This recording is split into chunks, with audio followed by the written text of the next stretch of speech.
Bhagavate Vasudevaya. Om Namo Bhagavate Vasudevaya. Om Namo Bhagavate Vasudevaya.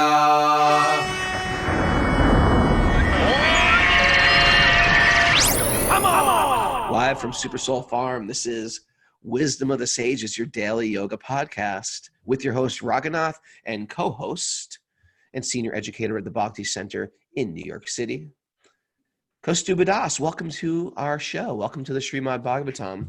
Welcome to our daily Sangha. This is exclusively for, actually, it's not exclusively for anybody. It's inclusively for everybody who's interested in their spiritual life. Doesn't matter what religion you are, whether you're not religious. The Srimati Bhagavatam, this book we study, speaks about there is one religion, whatever you want to call that, and that is that we're all spiritual beings. You can call yourself a Catholic, a Islamic, or a Hindu, even Hindu.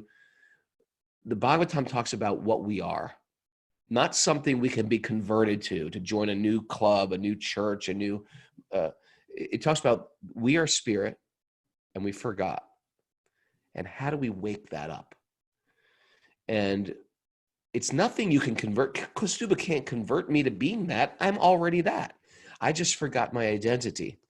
And therefore, when we hear truth on a regular basis, it resonates with who we are, with what we are. And this is what we do. We get together and we just sort of like chisel this out. We talk about what it's like for a spirit soul to be sort of like just sort of held here in a material world, in a material body, and how to deal with that. We were talking about yesterday, we were honored to be Zoom bombed. Is that the official name? I think something like that. Bombed, yeah, on Zoom. Zoom bombed. And And now we've created quite a labyrinth to get through to enter this sacred meeting. What were you going to say about those Zoomers, those bombers? you know, it just reminded me of years ago, many years ago, probably about 20 years ago or so. I was in Vrindavan. Yeah. And, the very holy place in India, pilgrimage place. I traveled halfway across the world to get there. Right. And this very saintly sadhu sage woman, Srimati. Srimati. You know her, yes, right? She's wonderful. Wonderful. She's from Australia, I believe, right? Yeah. Originally. Australian sadhu, Sadhvi. Yeah, Sadhvi. So she took a small group of us to, I don't remember the exact place, but it was some distant, quiet place in Vrindavan, some seldom visited place, very special in Krishna's pastimes. And, we went there to have a deep experience and to, right, be contemplative and think about the meaning of this place and all that. And when we got there were all these, like, I don't remember how many, but there's a group of little kids, like Brijbasi kids, local kids. And they were just harassing us, just like mocking us, laughing at us. Just, I don't even know if I can remember what. Yeah, they probably weren't speaking English, but they were just making fun of us and laughing at us. And you're kind of thinking like, hey, I've come so far to try to experience something here. Why does this have to happen? And why do these kids have to respond this way? And why, And I remember some people in the group were getting a little angry, and they're kind of like trying to discipline the kids a little bit, like, whatever, verbally try to put them in their place.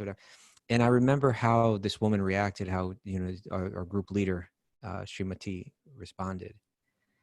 And it was so wise, and it was just so right on. And she just said, everybody don't worry. She said, just relax. She said, the children, they're just testing us. They just want to see if we're real sadhus, like that. They just want to see if we're real holy people, right? Right. Testing how you will react. Yeah, react. Now, whether that was their actual intention or not, Right.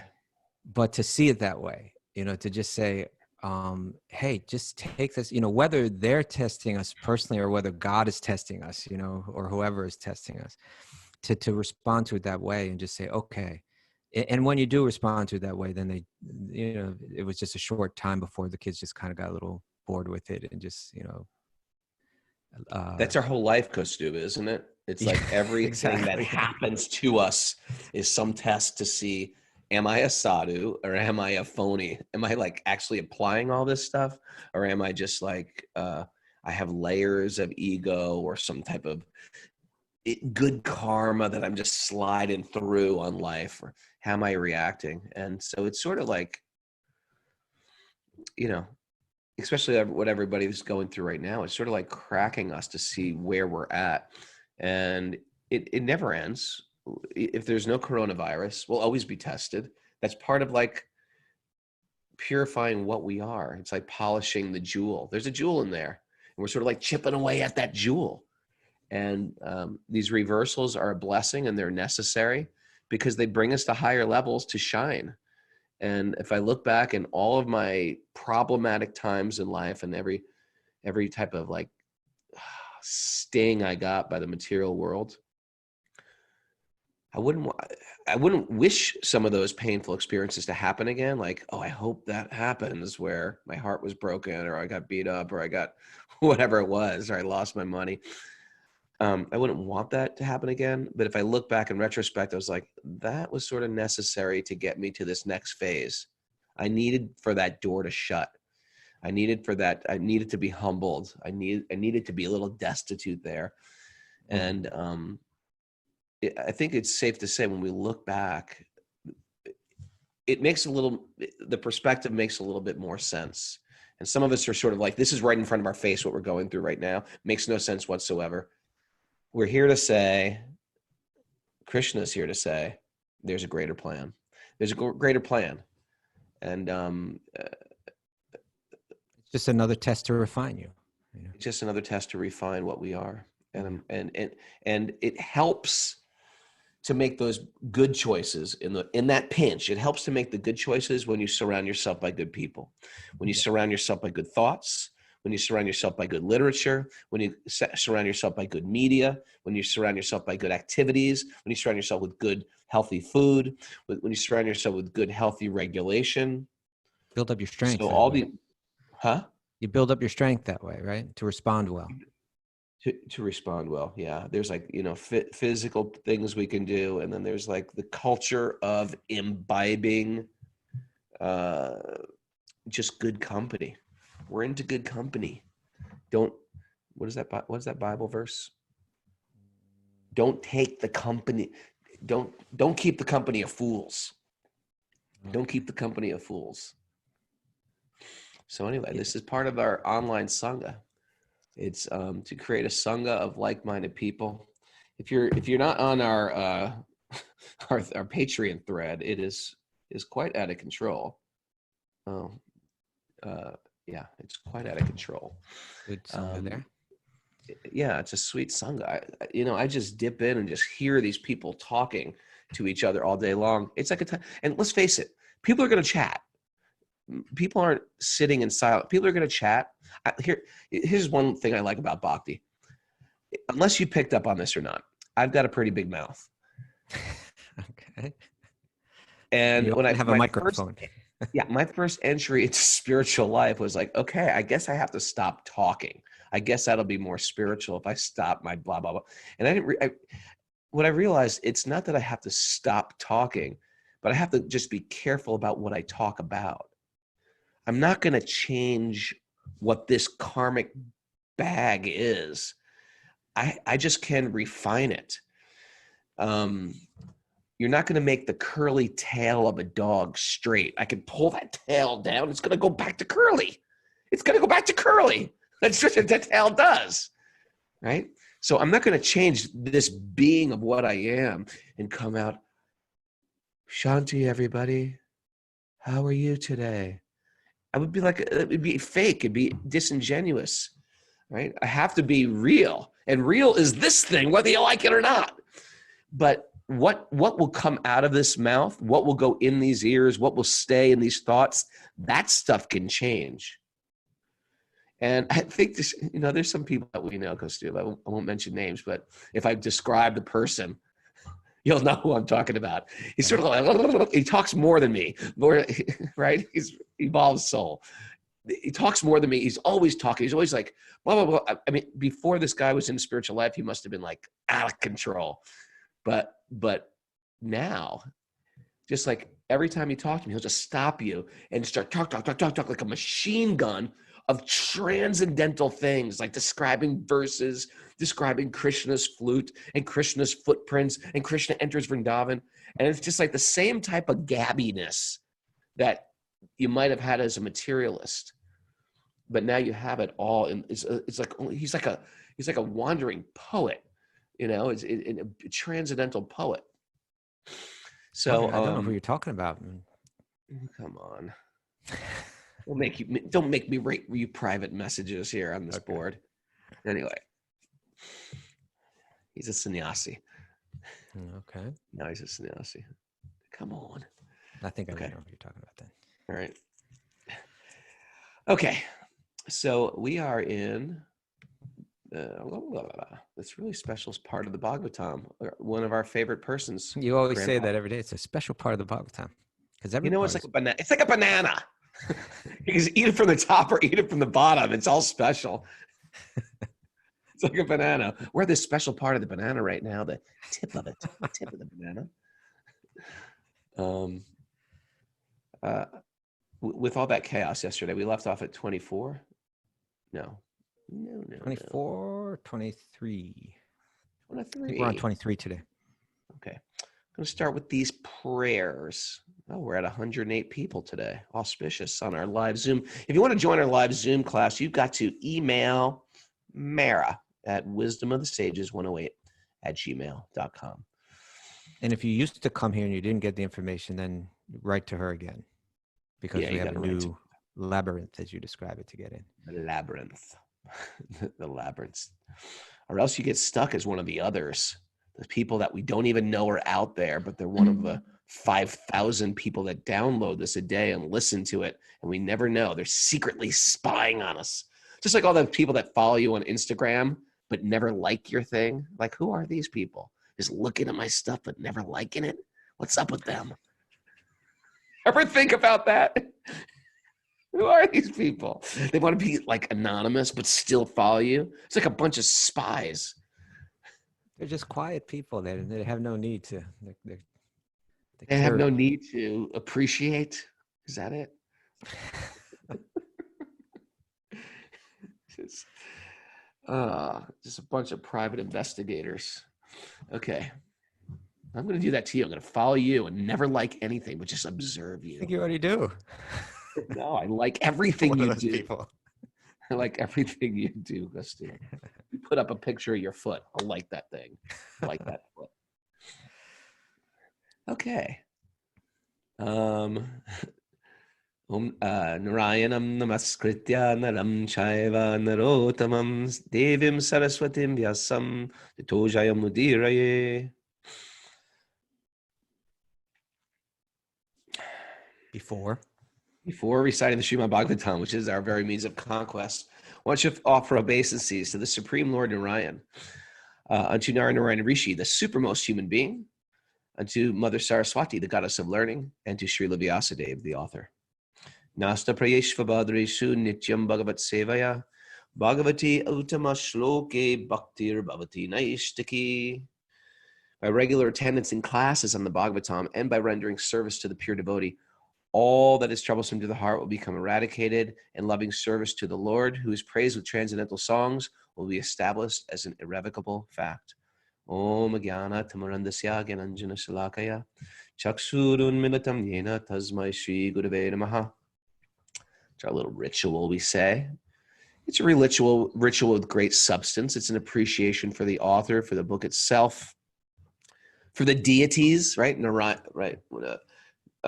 How would you describe Nara-Narayana Rsi? We always have to revisit Never this asked one. me that question.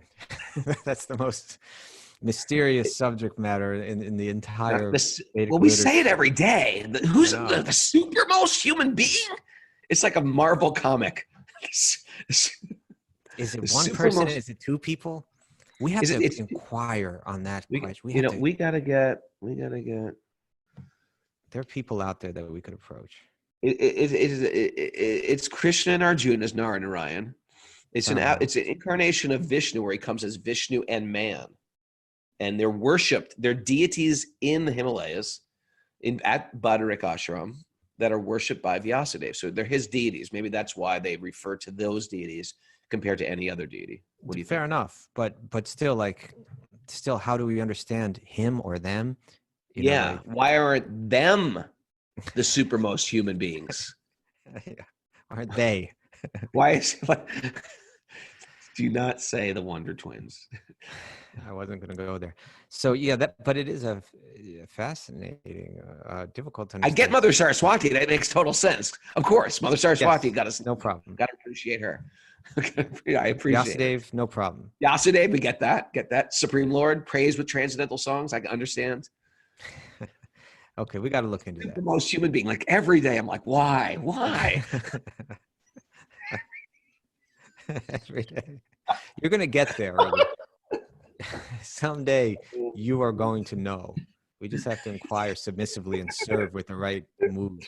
It's one thing if you were to just say it like once a month, once a year. We say that thing every day. We got to get to the bottom of this. This is how it all becomes revealed. Yeah, the curiosity gets to be too much. We got to figure it out. I've been devotee for 32 years. I can't answer this simple question. Come on. We need that Puranic encyclopedia too. I know. Someone told me there's no app for it. I thought there'd be an app by now. All right. All right, so hard. I promise to look into it, Raghu. I will try to satisfy. Mohan saying the Hindu epic Mahabharata identifies the god Krishna, the avatar Vishnu, as Narayana and Arjuna, the chief hero of the epic. The legend of Nara-Narayana is told in the scripture Bhagavad Purana, but it's not. Hindus believe that the pair dwells at Badrinath. We know that. Oh, come on, Mohan. You just copy and pasted that from Wikipedia. I need an authoritative answer why we're always offering obeisances to Nara-Narayana Rishi. Okay. Okay. 22. 23. Well, you can read 22. Why don't you just read it because it kind of builds into 23, I think. Yet despite his being equally kind to everyone, he has graciously come before me while I am ending my life. For I am his unflinching servitor. You know, we've been doing these Sweet Baby Krishna classes, and they're somehow completely tying into everything we're doing right now. What story did you read yesterday? We read we read the Wives of the Brahmanas. Oh, Wives of the Brahmanas, which is great because, you know, Krishna called these Brahmanas. He said, you guys, they're not, listen, don't ask for the food on behalf of me. They're not even Vaishnavas. They're interested about elevation to higher planets and stuff like that. He goes, you got to go to the wives of these Brahmins. The wives. They're liberated souls. So this idea that in bhakti, there's a lot of yogic processes where evolution depends on your intense endeavor, your renunciation, your fixed meditation, your austerity, your tapas. They're called tapasvis. But in bhakti, and we use this analogy, I think it's a good analogy. There's a lot of ways to procure food. I can't just go to Price Chopper or Whole Foods and buy food. I have to go out and earn some money first. Then I show up with my money and I want to buy this, I want to buy that. And after, you know, learning my trade, figure out how to make money in the material world, I go to the store and buy it. That's one way to procure food. Another way a person procures food, like a child, is they just cry. Children can just cry, I'm hungry, I'm hungry, I'm hungry. And the parent is going to take care of the child. Mm-hmm.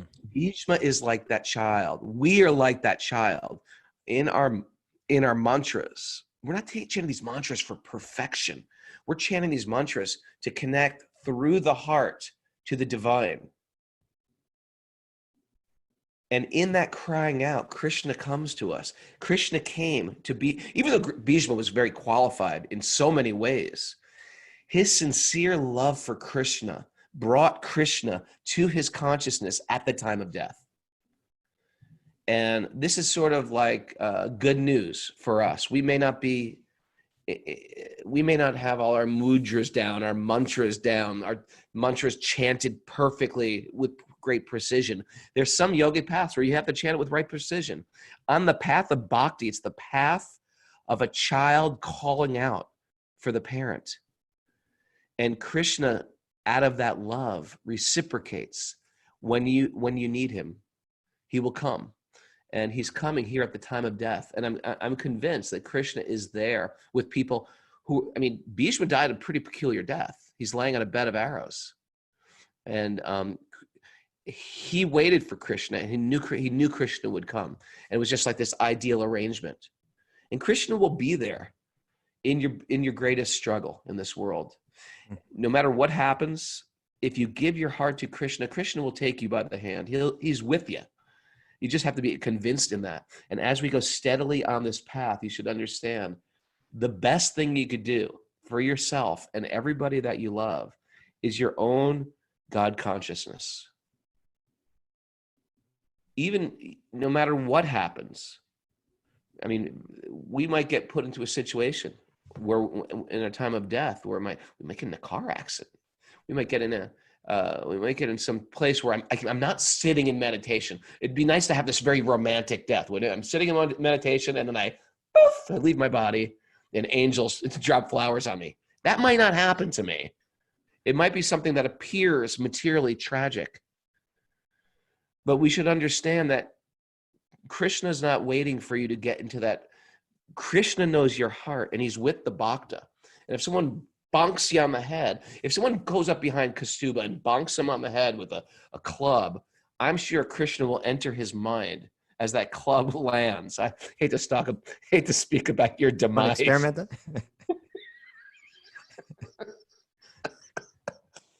Oh my God. But I'm convinced that will happen for you, Prabhu. Krishna will enter that mind. Anyway. It's an interesting differentiation between the bhakta and the other yoga paths. How would you explain that? Well, what you're saying reminds me of what's stated in the Bhagavatam itself. If we go to towards the beginning of the Bhagavatam, there's this verse. It's describing that literature, which what it calls crow literature, like that like you'll often discuss, that kind of degrading media, or whatever.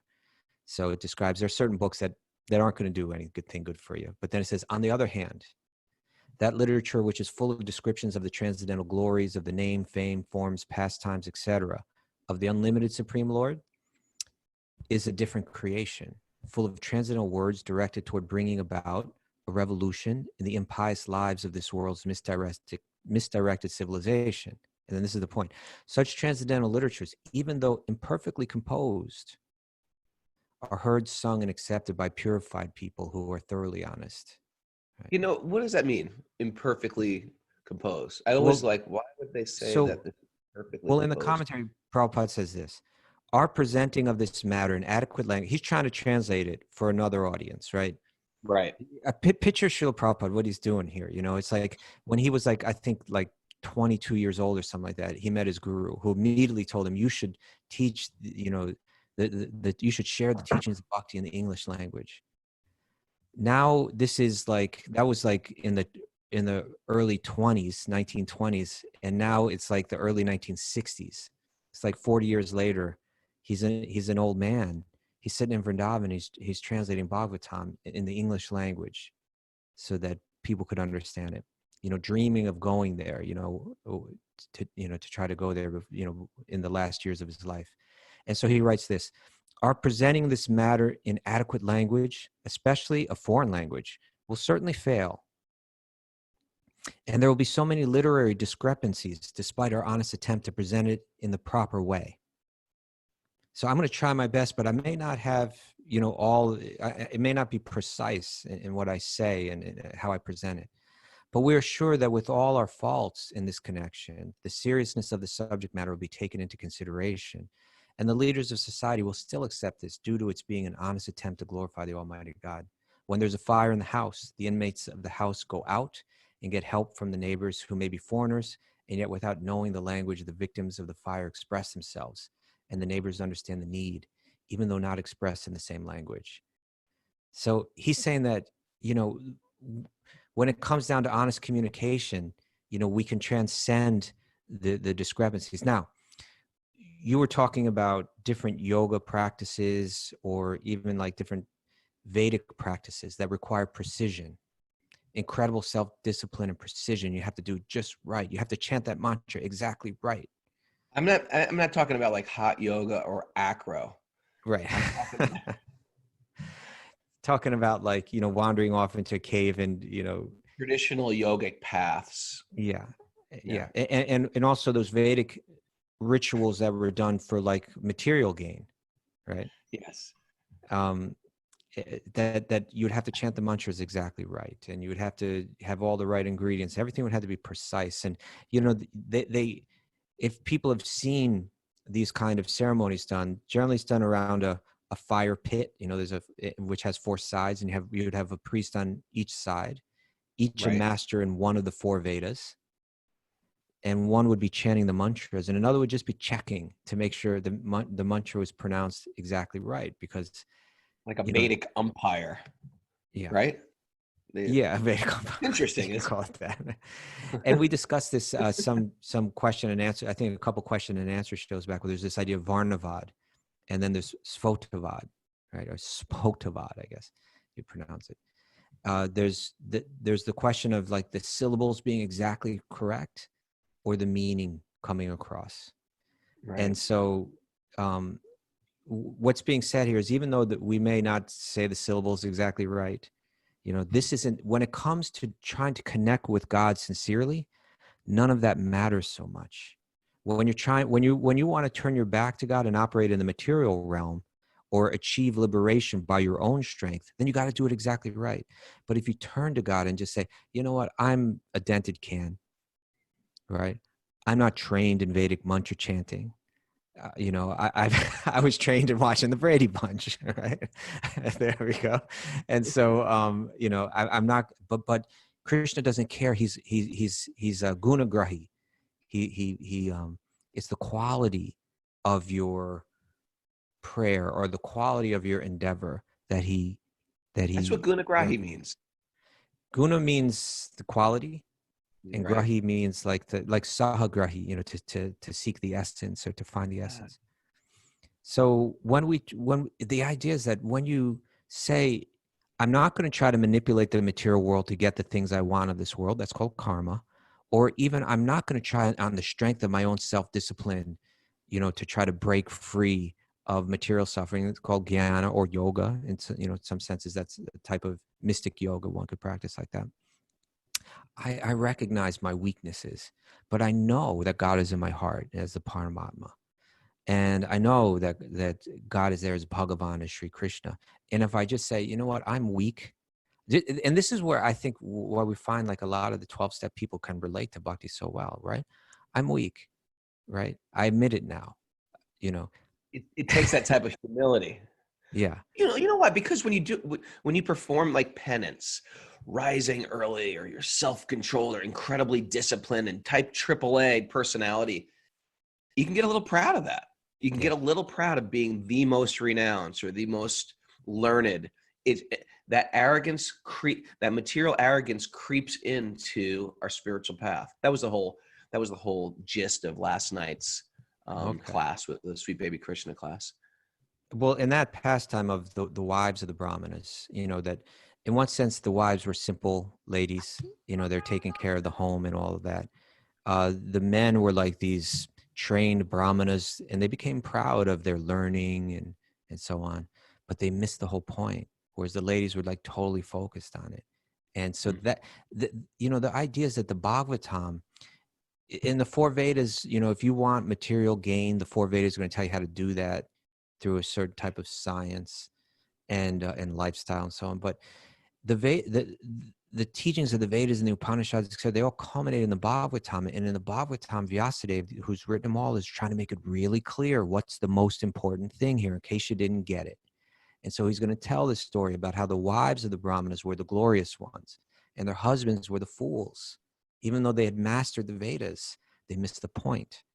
The ladies hadn't mastered all of those technical details, but they got right to the essence. They had love for Krishna in their hearts, you know. So Yeah. the Bhagavatam's are to clarify that, and that story in the 10th canto of the Bhagavatam is really, you know, essential teaching if we want to make sense of all of this. It's amazing how the essence of all the Vedas is in a story that it's like, that almost like reads like a comical children's story, but that's the essential teachings. I mean, I'm sure you've met people in your life that are so intelligent, yet they're so like corrupt in their mind. Sometimes intelligent people can intelligence doesn't mean you're a good person. It means you could use your intelligence to build bombs. So it's intelligence placed in devotion. It's anything placed in devotion that we find attractive and that Krishna finds attractive. I think you have to mute the mics for a little. Participants. Huh? I got to mute people. Yeah, I think you have Mute to all. There we go. Okay. I thought we had a bomber going. Got a All bomber right. snuff. All right, continue on, or should I I read think that? we should get first? started. Oh no, you read that one verse. You read. We did start. Yeah, we started. Okay. So now text 23. Text 23. Come on. All right. The personality of Godhead, who appears in the mind of the devotee by attentive devotion and meditation, and by chanting the holy name, releases the devotee from the bondage of fruitive activities at the time of his quitting the material body. So that's a great one. The bond, like that sounds very confusing if you're new to all this. The bondage of fruitive activities. I don't even know what first time I read this, I was like, I don't even know what a fruitive activity is. Fruitive activity means you're working for something. I'm working for some money. I'm working to get some money so I can attract a mate. I'm working to work out. I want something from my work, which is pretty much why we work, right? I'm working to send my kid to college. Whenever there's a desire, what's that? I'm sorry, go ahead. Whenever there's a desire, even if I'm working to get some drugs or something, whatever it is, whenever I'm working in the material world, I'm going to get some reaction, a good reaction, a bad reaction, whatever it is. It's not necessarily spiritual work in this world. And this is another beautiful thing about bhakti. Sometimes we think, okay, my work has got me in debt. My work has got me. I mean, come on, if you've been in the workforce for a few years, you realize like, this stuff is bond. Like I'm trying to pay off this car. I'm trying to pay off this house. I'm trying to pay off, and the workforce itself can feel like I am like in a factory farm. It's like in a cage. So in bhakti, it seems like the natural reaction to that should be, I got to stop working. I got to get more spiritual. I want to become an expat and move to Nicaragua or Costa Rica or, some island, Fiji. But that's not working. That is called in the Gita. What's that verse? Action, inaction, in action. You know that verse? Meaning I'm not doing, I don't know the Sanskrit either. But for one who sees I'm not doing work. Huh? One who sees action and inaction and inaction and action actually sees. Yeah, that was always sort of like a strange riddle Zen cone tongue twister. One who sees action and inaction. So yeah, it seems like by not working, I'm cool. No, not cool. You're going to get karma for even not working. And Krishna is encouraging us in bhakti through the whole Bhagavad Gita, actually. So the bondage of fruit activities can only be done when our activities are done in a spiritual way. We don't stop our activities. We just use our qualities, our talents, our gifts, all the gifts you've got. You've all got a bunch of gifts out there, and you know what they are better than I do. You've got a gift. Sometimes we're sitting on our gift. We're hiding our gift. We're putting our gift in the closet. It's time to break that gift out if you haven't. It's time to use that gift as an offering. And when we offer it back, we're not bound up by that same karma. When I'm detached from the fruits, I'm not bound. And he says, for one who appears, Krishna appears in the mind of the devotee by attentive devotion and meditation and by chanting the holy name, and releases them from the bondage of fruitive activities at the time of quitting his material body. So it frees you from all that karma of this world. It's a great verse.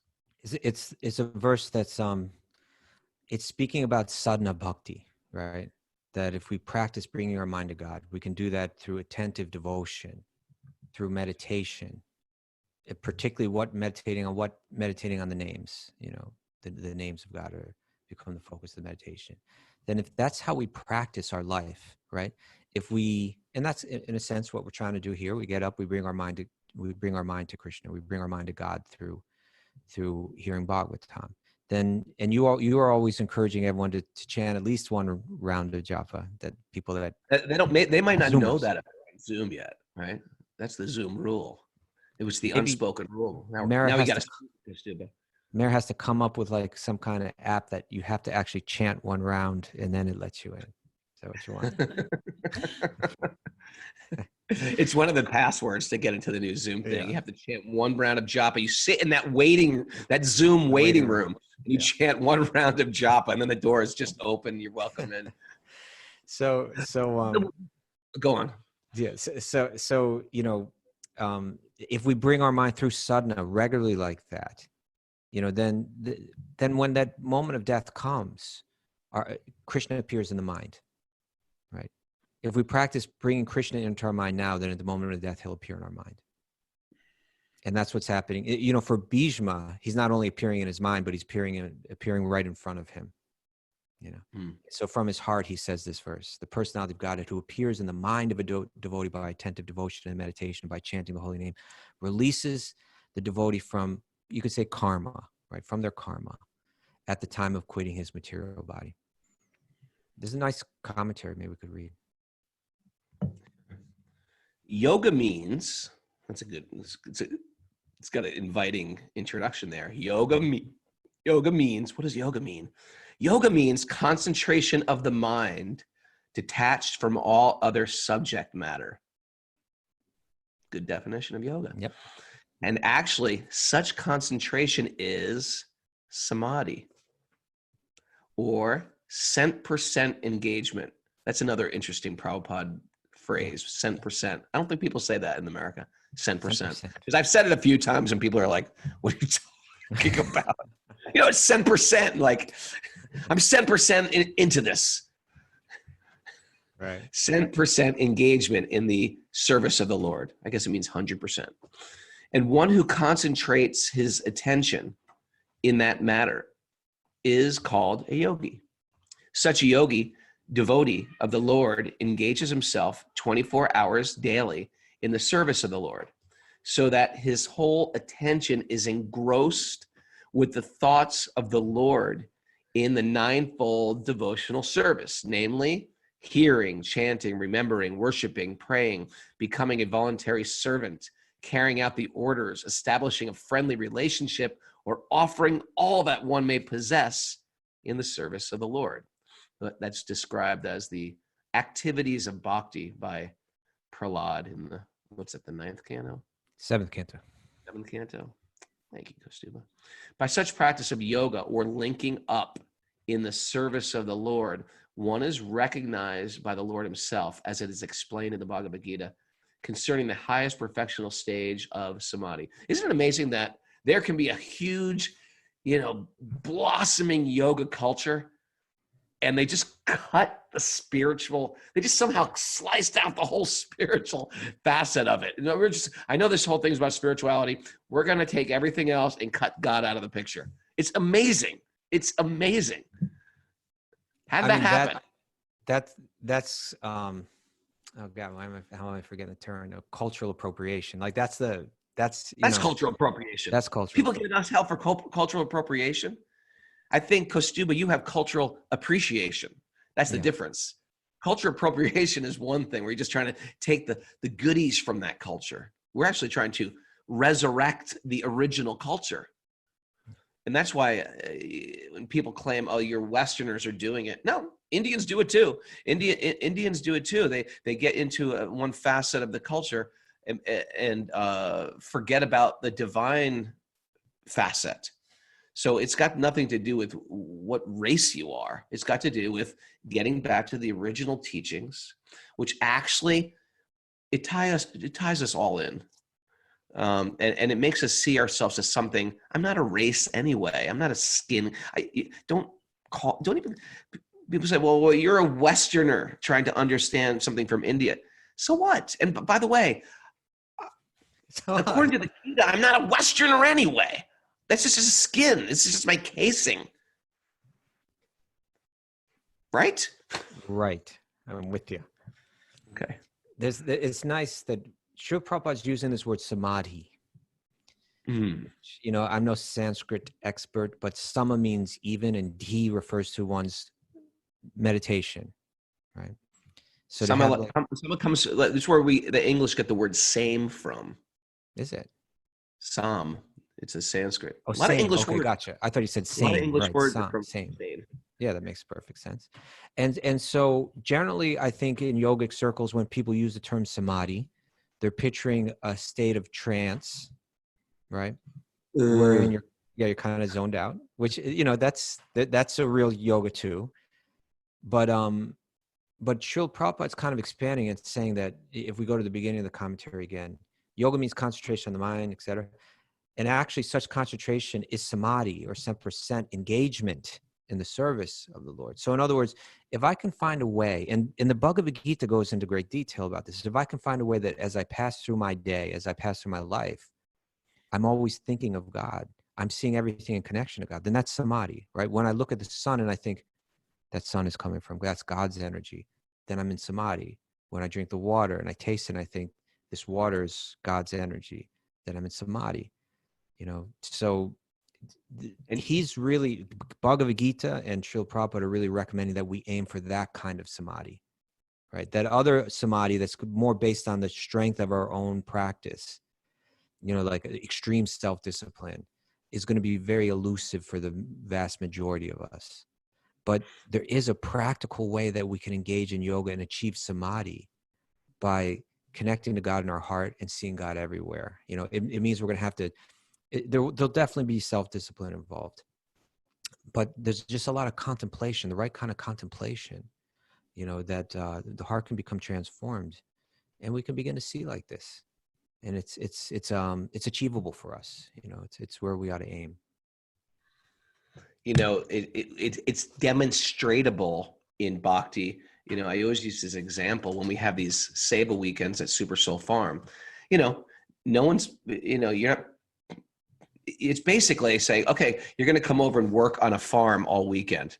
But it's different because, you know, we'll have kirtan, we'll have our yoga class in the morning and kirtan in the evening and kirtan in the morning.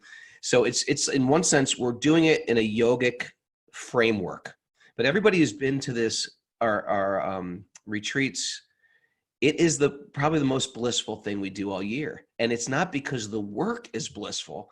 The work is sometimes, the last time we had it was like, it should have been hot, but it was like cold and rainy. It's like the worst weather you could want to be working outside. So everybody was saying, well, we should have an indoor plan because it's really miserable outside. And so we gathered everybody together and said, well, here's what we're going to do. You know, it's raining. We were going to put in fence posts, but, you know, maybe we can work inside. Everybody was like, no, we'll work outside. And they were working outside. And the guys who were really outside, the crew that was out there, they were like the last ones to come in for lunch and they were all smiling. Sometimes the most difficult jobs. Okay, you're in charge of the sheep barn. You're going to be shoveling out the sheep stool from the sheep barn. That's your job today. It's all transcendental fertilizer for the plants. You got to compost that. That sounds like the worst thing. Like imagine signing up. Okay, I need a job. Let's see. Who wants to shovel sheep poop? I'm going to skip that one. I'll work at a UPS instead. No, it's like no one wants those jobs. yet they'll do in devotion, you do them. And not only do you do them, you're blissful. You're actually cutting into your lunch. You might even miss out on the rice because you were working extra hard and you were just joyfully, and you're singing while you're doing it. This is samadhi. You can be in this world, but not of this world. No one wants to shovel poop or dig holes and put in fence posts in the rain. That makes no material sense. And you're not acting on that platform. At that point, I was thinking, these people have transcended their bodies and minds. Right, exactly. Right? And that's Prabhupada's, not Prabhupada's, but the whole Bhakti tradition concept of samadhi. That I'll do anything in service. Whereas and I'll be happy. I'll be in touch with my true nature. Right. It's like beyond happy. It's like I'm blissful. And it's not dependent on anything external. Put me in some otherwise very displeasing external situation, I'm still happy. That means I'm achieving the goal of the yoga. Yeah, a bunch of the people on the show, Alex from Sweden, Damodar and Radha and Ava and Silas and Jeff Sims and all these faces I'm seeing right now. It's like these guys, they're just working in bliss. And it's beautiful. And maybe having the framework of the farm is good for that. And what the real thing is, how can I take that into my life? Don Cayley, Prabhu, I'm seeing all these faces. Okay, let's go on. Or did I finish that purport? Yeah, why not? If you want to. Okay. The Lord calls such a rare devotee the best amongst all yogis. Mm-hmm. Where does he call him that? Last verse, chapter 6. Quote the verse. What? Quote the verse. Yoginam api sarvasam madgatena nantaratmana. Is that it? Shradhavan bhajate yo mam. Shradhavan bhajate yo mam. I don't think that's the... Same yuktatamo mataha. That's a good one. Out of all yogis. Why don't you say that in English? That's of all the yogis, the one who is always meditating on me deeply from within, right? Let's see translation again, or the Sanskrit again. Yoginam api sarvesha madgatain antar atmana. They're meditating on me within. Shradhavan, with great faith. Shradhavan bhajate yomam. They're worshiping me with love. Bhajate yom same yukta tamo mataha. To me, connecting with me in that way, they're yukta uttama. Yukta, again, is where the word yoga comes from, to connect two things, so same yukta tamo mataha. They are the highest, the most connected, the best yogi, like that. The Bhakti-yogi is really being described there. And that's after Krishna goes through a whole bunch of verses about different disciplines of yoga. And then he finally wraps up that 6th chapter with, but the highest of all yogis. Yeah. As a matter of fact, what happens is he describes the system of Ashtanga yoga, going off alone and sitting alone, meditating, controlling the mind. And Arjuna hears the whole thing and says, you know what, this is where Arjuna finally kind of gives up his ideas of isolating rather than installating, right? Of going off. I like that. And he hears the whole thing, and then he says, Krishna, I don't think I can do that. What now? And Krishna says, oh, don't worry. You just need the appropriate kind of yoga, or the appropriate practice. It can be done with practice and detachment. You just need the appropriate practice. And so in all cases, be a yogi. And let me just, actually the best yogi of all is not the one that I just described, that goes off alone, but it's the one that's always connected to me within, that has great faith and love for me within. That's the highest yogi of all. And the one that's always thinking of me within. And so then chapters 7 through 12, describe how one gets there, how to always think of God within. Uh-oh, here they come. No. Sorry, I thought those boomers were coming in. Okay, I'm just going to finish this before we have to get out of here. Such material life is produced by material. Oh, did I skip something? Before That's it. Such And thus, material life is produced by material. Oh, you missed a sentence before that. I think I said, and thus by chanting the holy name before quitting the body, the yogi is at once transferred by the internal energy of the Lord to one of the eternal planets, which is different than the material planets. There's other planets of the material world. These are eternal planets where there is no question of material life, and it's concomitant factors. Concomitant factors. In material existence, a living being has to endure the material conditions of the threefold miseries, life after life, according to his fruit of work. Such material life is produced by material desires only, right? Devotional service to the Lord does not kill the natural desires of the living being, but they are applied in the right cause of devotional service.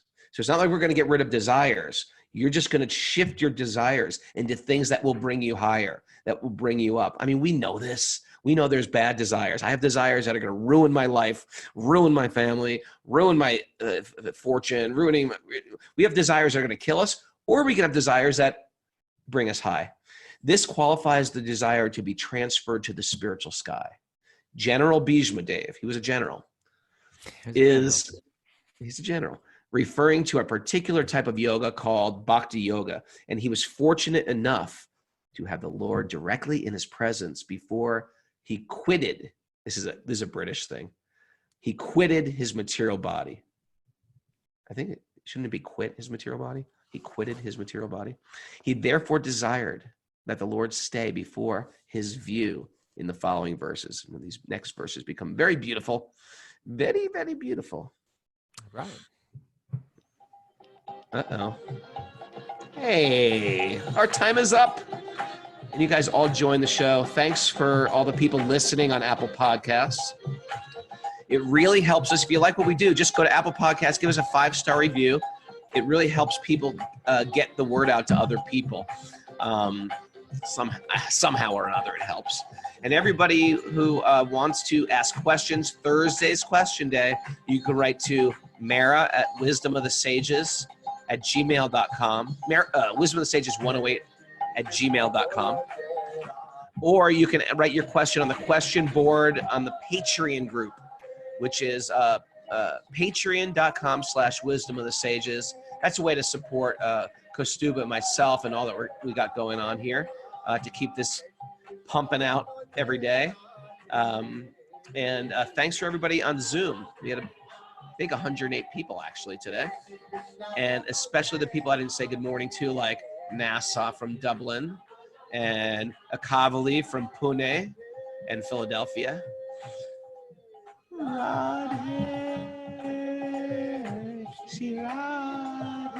And a bunch of other people. I might have forgot that you were here. So this is our favorite time. We call this the Krishna Karaoke Countdown. This is where you get to transcend your body before 7 in the morning. Your old forms of meditation will not work where you're sitting in silence. This, you actually have to move your body. You have to sing a little. You even sometimes have to act or appear like you're losing your mind, because we're going to ask you to lose your material mind.